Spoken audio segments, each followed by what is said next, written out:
जय हिंद गाइस, स्वागत है आप सभी का आई एग्जाम बी के इस यूट्यूब प्लेटफॉर्म पर, जहां पर हम आप लोगों को हर एग्जाम से रिलेटेड सारे के सारे इंफॉर्मेशंस देते हैं। गाइस, आज का हमारा जो सेशन होने वाला है, इसमें मैं आप लोगों को आईसीएआर का प्रीवियस ईयर क्वेश्चंस किस प्रकार से जीएस में क्वेश्चंस आए थे वो आज मैं डिस्कस करूंगा। 25 क्वेश्चंस हैं, आप लोग को देखना चाहिए सो दैट जिनने भी ये फॉर्म भरा है उसको पता चल सके कि कैसे कैसे क्वेश्चंस आते हैं। ठीक है, चाहे वो मॉडरेट लेवल का, चाहे वो इजी लेवल का, चाहे वो हार्ड लेवल का हो। तो यहाँ पे अगर आपने ये देख लिया कि कैसे कैसे क्वेश्चंस पूछे गए तो आप अपनी तैयारी इसी प्रकार से कर सकते हो। आपको पता है आईसीआर के फॉर्म निकल चुके हैं, आपके पास अभी अच्छा खासा टाइम है 20-25 दिनों का।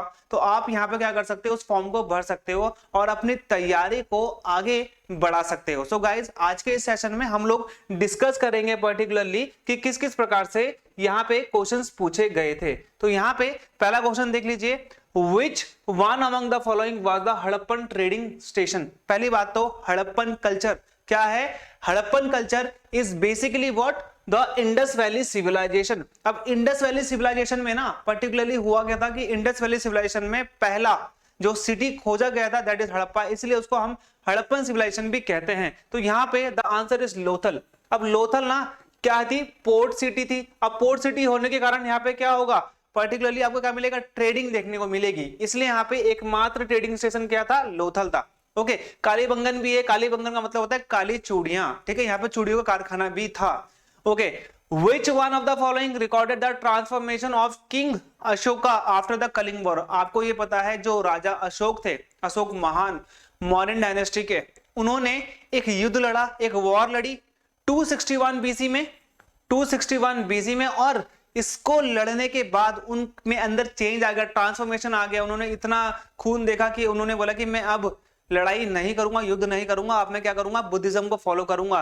तो ये चीज हमको किस में देखने को मिलेगी? ये मिलेगी आपको रॉक एडिक्ट 13 में, 13वें शिलालेख जिसको हम बोलते हैं। ओके, नेक्स्ट है the international headquarter of red cross. Red cross क्या है? पर्टिकुलरली रेड क्रॉस क्या करता है, यहाँ पे एड्स से रिलेटेड जो भी अवेयरनेस है उसको फैलाता है। पर्टिकुलरली इनका मोटिव यही है। ठीक है, तो ये आपको कहां पे देखने को मिलेगा? जेनेवा में देखने को मिलेगा। जेनेवा में और भी हेडक्वार्टर्स हैं, जैसे कि आपको WHO का मिल जाएगा, यहाँ पे आपको ILO का मिल जाएगा। तो ये दो भी आप लोग याद कर सकते हो। जेनेवा आपको स्विट्जरलैंड में देखने को मिलता है। नेक्स्ट है the first general election of India after independence कब हुए थे? तो आफ्टर इंडिपेंडेंस यहाँ पे आपको बता दूं 1949 पर्टिकुलरली आपका क्या है, जब हमारा संविधान लागू हुआ था। 1947 जब हमको आजादी मिली थी, तो यहाँ पे 1950 के अक्टूबर में हमारे फर्स्ट जनरल इलेक्शन स्टार्ट हो गए थे, जो कि 1951 फरवरी तक चालू थे। ठीक है, इतने टाइम के पीरियड के बीच में हमारे पहले आम चुनाव क्या हुए थे? सक्सेस हुए थे। अगला क्वेश्चन है, तो यहाँ पे आंसर आप ये लिख लेना, पर्टिकुलरली फादर ऑफ इलेक्ट्रिसिटी। ये बहुत एक इजी है क्वेश्चन है, जिसका जवाब आपने मुझे कमेंट बॉक्स में देखना अगर आप ये वीडियो पूरा देख रहे हो तो। ओके, यहाँ पे नेक्स्ट क्वेश्चन मैं आपको बता देता हूं, which Indian state has the longest coast line. आपने मुझे बताना है कि कौन सा ऐसा स्टेट है जिसकी सबसे लंबी कोस्ट लाइन है। तो यहाँ पे मैं आपको बता देता हूँ गुजरात। आपको समथिंग 1631 या फिर ऐसे समथिंग आपको क्या मिलेगा, किलोमीटर समथिंग इसकी कोस्ट लाइन देखने को मिलती है। सबसे लॉन्गेस्ट कोस्ट लाइन गुजरात की है पूरे भारत में। ओके, तो यहाँ पे आई एग्जाम बी के द्वारा आईसीएआर की जो भी तैयारी कर रहे हैं उनके लिए हमने कोर्स लॉन्च किया है। उस कोर्स में आपको इतना सब कुछ मिलेगा कि आपके चांसेस ज्यादा बढ़ जाएंगे उसमें सेलेक्ट होने के। एक बहुत अच्छी जॉब है। पहली बात तो ये है कि लेवल 7 की जॉब है, आपने खुद समझना है कि वो आपके फ्यूचर के लिए बहुत बेस्ट जॉब रहेगी। ठीक है, तो यहाँ पे आप इसको एक्सेस कर सकते हैं। और हाल ही में हम लोग 30% ऑफ भी इसमें दे रहे हैं। आपने यूज करना है आईसीआर 30। जैसे आप इसे यूज करोगे आपके जो प्राइस है वो यहाँ पे फॉल हो जाएंगे। यहाँ पे आपको video lessons, live classes, chapter test और बहुत कुछ ऐसा मिलेगा जिससे आपकी तैयारी और भी ज्यादा डबल पेस में क्या हो जाएगी, पर्टिकुलरली आगे बढ़ जाएगी, जिसमें आपके सेलेक्ट होने के चांसेस काफी बढ़ सकते हैं। तो कोर्स को अवेल करिए। कोर्स को अवेल करने से आपको फायदा मिलेगा। This is the guarantee of I exam B. Okay, next question हम लोग यहाँ पे देख लेते हैं। ओके, तो यहाँ पे देखिए the postage stamp were introduce in India by. तो जो पोस्टल स्टैम्प होते हैं वो भारत में किसके द्वारा इंट्रोड्यूस करे गए? That is Lord Dalhousie. ये लॉर्ड डलहौजी हैं जिन्होंने यहाँ पे 1853 में रेलवे 1854 में पोस्टल डिपार्टमेंट की स्थापना करी थी। ये लॉर्ड रिपन वो है जिनके टाइम पे 1881 में भारत में पहला 10 साल वाला सेंसस स्टार्ट हुआ था। लॉर्ड कैनिंग कौन है? भारत के पहले वॉइसरॉय। ओके, ये आपने ध्यान देना है। वेलेस्ली कौन है? जिन्होंने कलकत्ता का फोर्ट विलियम बनाया था, जो कि आज भी आपको वहां पे देखने को मिलेगा। नेक्स्ट है the animal without finger but with nails. एक एनिमल जिसके फिंगर्स नहीं है बट उसके नेल्स होते, दैट इज एलिफेंट। ये बहुत एक इजी क्वेश्चन था, ठीक है, आप लोग को लग रहा होगा यहाँ पे बहुत इजी क्वेश्चन है। अगला है during whose tenure as the viceroy of India were the great martyr Bhagat Singh Sukhdev and Rajguru hang. इनको फांसी पर टंगाया गया था, इनको शहीद करा गया था। तो ये कौन थे उस टाइम पे? That is Lord Irwin is the right answer. Okay, तो 1931 23 मार्च आपको पता होगा, तो ये शहीद दिवस भी मनाते हैं हम भारत में। 1931 में इन्हें फांसी पर चढ़ाया गया था। ये कर्जन कौन है? जिसने 1905 में बंगाल का विभाजन यानी कि बंगाल को डिवाइड करने की कोशिश की थी। यहाँ पे आपने इस चीज को ध्यान देना है, कई बार एग्जाम्स में पूछा गया है। नेक्स्ट क्वेश्चन है द इंडियन स्ट्रगल किसकी ऑटोबायोग्राफी है? ठीक है, पहली बात आपको बता देता हूं, Sarojini Naidu is the first governor, lady governor of India, ठीक है, यूपी की बनी थी। दूसरी इंपॉर्टेंट चीज ये क्या है? Nightingale of India. दो जो राइट जो आंसर है इंडियन स्ट्रगल का, ये था सुभाष चंद्र बोस की ऑटोबायोग्राफी। ओके, नेक्स्ट क्वेश्चन देख लीजिए, a group of poets Ashtadiggaj, ये किसके किंगडम में रहते थे? अष्टदिग्गज पर्टिकुलरली आपको मिले कृष्णदेव राय। ये कृष्णदेव राय विजयनगर एम्पायर की स्टैब्लिशमेंट कब हुई थी? 1336 में हुई थी। और ये जो कृष्णदेव राय था, ये था तुलुव डायनेस्टी का। इसने 1509 से 1529 तक क्या किया था? रूल किया था। कहां पर? विजयनगर में, जिसे आप प्रेजेंटली कर्नाटक का क्षेत्र बोलते हो। 50 रुपए के नोट में आपको उसकी इमेज मिल जाएगी, किस चीज की? हम्पी की। तो Hampi is the capital of Vijayanagar. Okay, तो यहाँ पे हरियर और बुक्का ने विजयनगर की क्या करी थी? विजयनगर किंगडम की स्टैब्लिशमेंट करी थी। उसमें एक राजा कृष्णदेव राय, तो इसने अष्टदिग्गज को अपने दरबार में बैठाया था। ये अष्टदिग्गज कौन थे? ये थे पर्टिकुलरली 8 बड़े महान poets. Okay, next question, under which article the Indian constitution it is the duty of the union government to protect state against external aggression and internal disturbance. तो यहाँ पर ये बोल रहा है कि भारतीय सरकार की जिम्मेदारी है कि वो देश को, यहाँ पे राज्य का मतलब देश है, इस राज्य का मतलब आप स्टेट से मत समझना, ठीक है, यहाँ पे अपने देश को किससे बचाए? एक्सटर्नल एग्रेशन यानी कि बाहरी विरोध से बचाएंगे, और इंटरनल डिस्टर्बेंस आंतरिक गतिरोध से भी बचाएंगे, ठीक है, ऐसे कि कोई होमवार ना हो और कोई देश हमारे को अटैक ना करे। ये बोला गया है आर्टिकल 354 में। तो ये आपने यहाँ पे ध्यान देना है। 354 इज द राइट आंसर। 356 क्या है? 356 है स्टेट इमरजेंसी। तो यहाँ पे आपने इसको ध्यान देना है, answer is C. Okay, next question देख लीजिए, how is atmosphere, hydrosphere and lithosphere connected? तो हाइड्रोस्फीयर, एटमॉस्फेयर, पर्टिकुलरली ये जो लिथोस्फीयर क्या है? आपकी जमीन। हाइड्रोस्फीयर क्या है? आपके ओशंस और सी। एटमॉस्फेयर क्या है? आपकी हवा। तो तीनों किससे कनेक्टेड होते हैं? तो ये कनेक्टेड होते हैं हाइड्रोलॉजिकल साइकिल से। जैसे कि आपने देखा होगा जमीन में पानी पड़ा है तो पहले क्या होगा? वहां पे रोशनी आएगी, वो वेपर होगा, सूखेगा, उसके बाद हवा में जाएगा, दोबारा से कहां पे आ जाएगा? जमीन में आ जाएगा, बरसात बन के। तो ये क्या है? एक हाइड्रोलॉजिकल साइकिल है। What does the latest XP stand for the product Microsoft XP? Microsoft XP is the operating system. Operating system क्या होता है? हर कंप्यूटर में एक ऑपरेटिंग सिस्टम होता है जो कि उसको चलाता है। तो पर्टिकुलरली एक्सपी का मतलब होता है एक्सपीरियंस। ये आपने ध्यान देना है। अभी आपको मिलेगा सबसे लेटेस्ट विंडो कौन सी मिलेगी? विंडो 11 देखने को मिलती है, जो कि अपलोड हो चुकी है बहुत के पीसी या फिर लैपटॉप में। नेक्स्ट है which country is the company Nestle headquarter? तो जो नेस्ले है बहुत अच्छी आपने देखा वो कॉफी आपने देखी होगी, इसकी चॉकलेट्स आपने देखी होगी। तो ये किस, बहुत से लोगों को नहीं पता कि कौन सी कंपनी की, दैट इज द स्विट्जरलैंड की आपको ये कंपनी देखने को मिलती है। नेस्ले का आपको क्या मिल जाएगा? मैगी भी मिल जाएगा। ओके, नेक्स्ट है राइट टू वोट। ये संविधान के किस पार्ट में मेंशन है?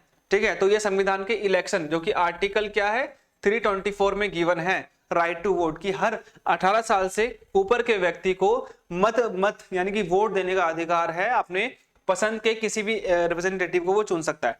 Dash refer to highly educated and skilled people who migrate from the poor developing countries to wealthy industrial countries। तो ये बोल रहा है कि ऐसे एजुकेटेड और स्किल्ड पीपल जिनको माइग्रेट करा दिया जाता है गरीब कंट्रीज से और उनको लाया जाता है एक अच्छी कंट्री में। तो इसको हम क्या बोलते हैं, इसको हम बोलते हैं ब्रेन ड्रेन। उनका ब्रेन वॉश कर देते हैं कि भाई वहां पे तुम्हें कुछ नहीं मिलेगा, तुम्हारा फ्यूचर कुछ नहीं है, तुम्हारे आने वाले बच्चे के लिए वहां पे कोई भविष्य नहीं है। तो इस तरीके से ब्रेन ड्रेन करने के बाद उनको कहां पे लाया जाता है, एक इंडस्ट्रियल कंट्री में लाया जाता है ताकि उनसे काम निकाला जा सके। Okay, herpetology is a branch of science, एक साइंस की ब्रांच है। तो ये किससे डील करती है, तो ये डील किससे करती है पर्टिकुलरली, एम्फीबियंस और रेप्टाइल्स। एम्फीबियंस क्या होते हैं, जो कि जमीन और पानी दोनों में चल सकते हैं। Dengue fever is caused by, dengue का हमेशा क्या होता है, वायरस होता है। डेंगू होता है पर्टिकुलरली आपको मिलेगा साफ पानी में, और मलेरिया, ठीक है, मलेरिया आपको मिलेगा गंदे पानी में। डेंगू का जो वेक्टर होता है दैट इज एडिस एजिप्टी, ठीक है। तो और मलेरिया का होता है फीमेल एनाफिलस, ये भी आपने ध्यान देना है। और मलेरिया होता है पैरासाइट से, डेंगू होता है वायरस से, जो इसके माइक्रोब होते हैं। ओके, नेक्स्ट है आपका the chief spoke person of government in Indian parliament. तो यहाँ पे ये बोलता है कि भारतीय सरकार के चीफ स्पोक पर्सन, पार्लियामेंट में जवाब देना ना हर चीज का, जो आपने जैसे सर्जिकल स्ट्राइक करी तो उसका जवाब देना आपको पार्लियामेंट में, लोग आपसे पूछेंगे तो वहां पे भारतीय सरकार की तरफ से कौन बोलेगा, तो दैट इज प्राइम मिनिस्टर। ये होते हैं पर्टिकुलरली मुखिया उस टाइम पे। तो the instrument use to measure humidity of the atmosphere, तो एटमॉस्फेयर में ह्यूमिडिटी का मतलब कहता है पर्टिकुलरली आपको नमी, जैसे बारिश होगी उसके बाद आपको एटमॉस्फेयर में क्या मिलेगा, नमी मिलेगी, थोड़ा आपको पानी जैसा देखने को मिलेगा, नमी टाइप की। तो वो पर्टिकुलरली किससे नापते हो आप, दैट इज हाइग्रोमीटर, ठीक है। बैरोमीटर से नापते हो आप क्या, एटमॉस्फेरिक प्रेशर। थर्मोमीटर से नापते हो आप टेम्परेचर। लैक्टोमीटर से आप नापते हो पर्टिकुलरली कि दूध में कितना पानी है, the purity of milk. Okay, next है the new name of Santa Cruz airport, जो मुंबई में एक सांता क्रूज एयरपोर्ट है। सांता क्रूज आपको 2-3 जगह देखने को मिल जाएंगे ऑल ओवर द वर्ल्ड, लेकिन मुंबई में भी आपको एक देखने को मिलेगा। इसका नाम क्या है, that is Chhatrapati Shivaji Maharaj international airport, इसका नया नाम है। इंदिरा गांधी, ये आपको मिलेगा दिल्ली में, जिसे हम बोलते हैं IGI airport. Jawaharlal Nehru airport नहीं है, पहली बात तो ये एक पोर्ट है जो कि बोलते हैं नहावा शेवा। भारत का सबसे बड़ा port that is Jawaharlal Nehru port. Okay, Subhash Chandra Bose airport that is Kolkata, यानी कि डमडम एयरपोर्ट को हम क्या बोलते हैं, सुभाष चंद्र बोस एयरपोर्ट कहते हैं। Which river in India is known as the river of sorrow, तो भारत का रिवर ऑफ सौरो, शोक की नदी जैसे हम बोल सकते हैं, दैट इज काली रिवर। ये क्या करती है पर्टिकुलरली, हर साल बिहार में आती है, बहुत सारा डिवास्टेशन करती है। महानदी क्या है particularly, the sorrow of Orissa. Ganga Bharat की सबसे लंबी रिवर है, 2525 किलोमीटर लंबी है। पर्टिकुलरली इसका मेन सोर्स है गौमुख, यानी कि भगीरथी। जब भगीरथी और अलकनंदा देव प्रयाग में आकर मिलती है तो ये गंगा कहलाई जाती है। तो ये आपने ध्यान देना है। गंगा का बांग्लादेश में नाम है पद्मा।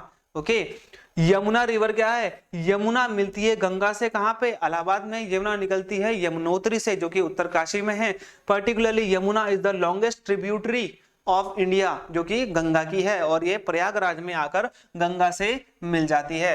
नेक्स्ट क्वेश्चन है the Himalayan is a example of, जो हिमालय है भारत का, भारत में पर्टिकुलरली इसके पार्ट्स हैं। तो 2400 किलोमीटर लंबा है ये पूरी हिमालयन रेंज। तो ये हिमालयन रेंज किस टाइप की क्या है, यहाँ पे माउंटेन है। वॉल्केनिक माउंटेन क्या होते हैं, जो कि वॉल्केनोज से बनते हैं। वॉल्केनोज क्या होते हैं, एक्सटिंक्ट हो जाते हैं, उसके बाद वो माउंटेन में कन्वर्ट हो जाते हैं। ब्लॉक माउंटेन क्या होता है, जैसे कि आपने देखा होगा पहाड़ होते हैं, तो वो कुछ इस प्रकार से होते हैं। तो कभी कुछ फॉल्ट आ गया तो यहाँ पे ये वाला पार्ट नीचे चला गया और ये वाला पार्ट ऊपर उठ गया, तो ये क्या बन जाएगा, आगे जाकर एक पहाड़ बन जाएगा। फोल्ड माउंटेन क्या होते हैं पर्टिकुलरली आपको देखने को मिलेंगे।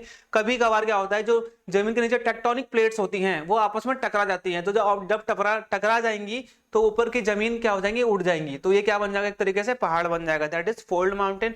रेसिडुअल माउंटेन क्या होते हैं, वो पुराने माउंटेन्स जो समय के साथ साथ बदल रहे होते हैं। तो fold mountain is the Himalayan mountain, ठीक है। और हिमालय माउंटेन मैं आपको बता देता हूं दुनिया का सबसे नया माउंटेन है। ओके, और अगर मैं सबसे लॉन्गेस्ट माउंटेन रेंज की बात करूंगा दैट इज एंडीज, जो कि 7200 किलोमीटर लंबी है, जो कि आपको साउथ अमेरिका और नॉर्थ अमेरिका दोनों में देखने को मिलेगी। The most abundant metal in the earth crust, this is the last question. तो आपने बताना है सबसे अबंडेंट, सबसे ज्यादा संख्या में आपको कौन सा मेटल देखने को मिलेगा, दैट इज एल्युमिनियम। अगर हम यहाँ पे एलिमेंट की बात करेंगे तो आपको यहाँ पे ऑक्सीजन आ जाएगा, और वहीं एलिमेंट में अगर आप गैस को हटा दोगे तो वहां पे आपका सिलिकॉन आ जाएगा, ठीक है। तो अगर आपसे मेटल पूछे बस अर्थ क्रस्ट में, दैट इज एल्युमिनियम, ठीक है गाइस। तो ये थे हमारे आज के 25 क्वेश्चन। सेम एसएससी का पैटर्न आपने देखा यहाँ पर, सेम एसएससी का पैटर्न है। इतने हार्ड क्वेश्चंस नहीं थे, लेकिन आपने तैयारी इस प्रकार से करनी है कि वहां पर अगर आप जो पेपर देने जाओ तो आपको पता चल सके पर्टिकुलरली किस टाइप के क्वेश्चंस आते हैं।